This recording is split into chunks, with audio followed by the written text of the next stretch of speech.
This ebook is brought to you by Egenvard 1998. Critique of Freud. In criticizing Freud, we must first ask two questions. 1. Did Freud understand women? 2. Was Freud a scientist? Did Freud understand women? A frequent criticism of Freud is that he did not understand women and that his theory of personality was strongly oriented toward men. There is a large measure of truth to this criticism, and Freud acknowledged that he lacked a complete understanding of the female psyche. Why didn't Freud have a better understanding of the feminine psyche?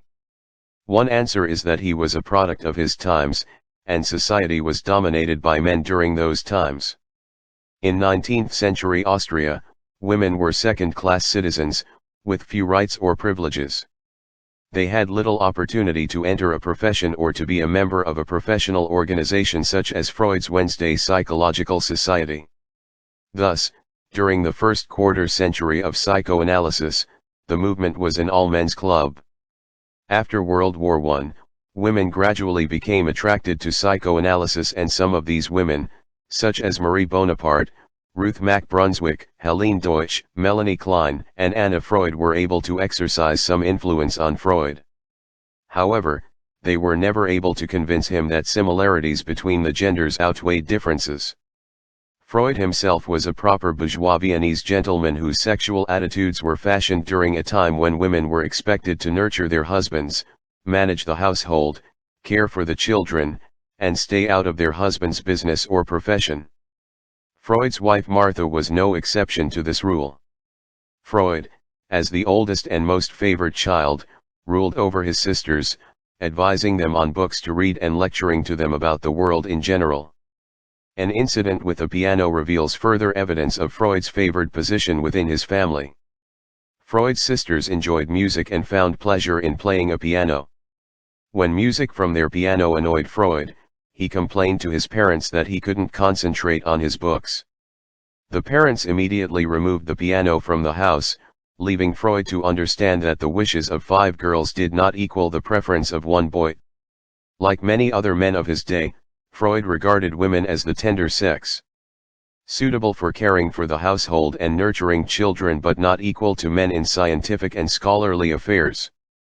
His love letters to his future wife Martha Bernays are filled with references to her as my little girl, my little woman, or my princess. Freud undoubtedly would have been surprised to learn that 125 years later these terms of endearment are seen by many as disparaging to women. Freud continually grappled with trying to understand women, and his views on femininity changed several times during his lifetime. As a young student, he exclaimed to a friend, "How wise are educators that they pester the beautiful sex so little with scientific knowledge." During the early years of his career, Freud viewed male and female psychosexual growth as mirror images of each other, with different but parallel lines of development. However, he later proposed the notion that little girls are failed boys and that adult women are akin to castrated men. Freud originally proposed these ideas tentatively, but as time passed, he defended them adamantly and refused to compromise his views. When people criticized his notion of femininity, Freud responded by adopting an increasingly more rigid stance. By the 1920s, he was insisting that psychological differences between men and women were due to anatomical differences and could not be explained by different socialization experiences. Nevertheless, he always recognized that he did not understand women as well as he did men. He called them the dark continent for psychology. In his final statement on the matter, Freud suggested that if you want to know more about femininity, inquire from your own experiences of life or turn to the poets. Although some of Freud's close associates inhabited the dark continent of womanhood, his most intimate friends were men. Moreover, women such as Marie Bonaparte, and Minna Bernays, his sister-in-law, who did exert some influence on Freud, were mostly cut from a similar pattern. Ernest Jones referred to them as intellectual women with a masculine cast. These women were quite apart from Freud's mother and wife, both of whom were proper Viennese wives and mothers whose primary concerns were for their husbands and children. Freud's female colleagues and disciples were selected for their intelligence, emotional strength, and loyalty, the same qualities Freud found attractive in men. But none of these women could substitute for an intimate male friend. In August of 1901, Freud wrote to his friend Wilhelm Fliess, "In my life, as you know, woman has never replaced the comrade, the friend." Why was Freud unable to understand women?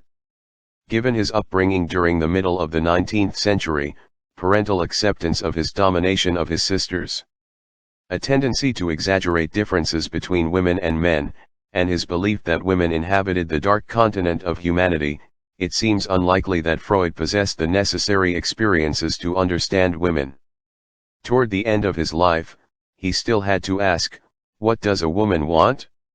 The question itself reveals Freud's gender bias because it assumes that women all want the same things and that their wants are somehow different from those of men. Was Freud a scientist? A second area of criticism of Freud centers around his status as a scientist. Although he repeatedly insisted that he was primarily a scientist and that psychoanalysis was a science, Freud's definition of science needs some explanation. When he called psychoanalysis a science, he was attempting to separate it from a philosophy or an ideology. He was not claiming that it was a natural science.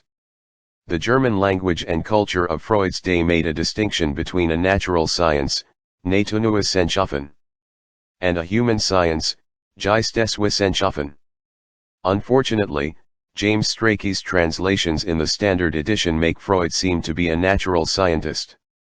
However, other scholars believe that Freud clearly saw himself as a human scientist, that is, a humanist or scholar and not a natural scientist. In order to render Freud's works more accurate and more humanistic, a group of language scholars are currently producing an updated translation of Freud. Bruno Bettelheim was also critical of Strachey's translations. He contended that the Standard Edition used precise concepts and misleading Greek and Latin terms instead of the ordinary, often ambiguous, German words that Freud had chosen. Such precision tended to render Freud more scientific and less humanistic than he appears to the German reader. For example, Bettelheim, whose introduction to Freud was in German, believed that Freud saw psychoanalytic therapy as a spiritual journey into the depths of the soul, translated by Strachey as mind, and not a mechanistic analysis of the mental apparatus. As a result of Freud's 19th-century German view of science, many contemporary writers regard his theory-building methods as untenable and rather unscientific. His theories were not based on experimental investigation but rather on subjective observations that Freud made of himself and his clinical patients. These patients were not representative of people in general but came mostly from the middle and upper classes. Apart from this widespread popular and professional interest, the question remains, was Freud scientific? Freud's own description of science permits much room for subjective interpretations and indefinite definitions.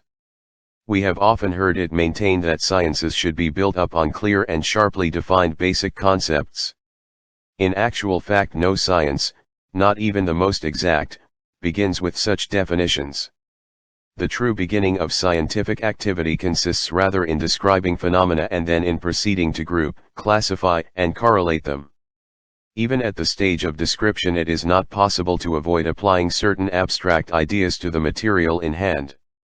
Ideas derived from somewhere or other but certainly not from the new observations alone.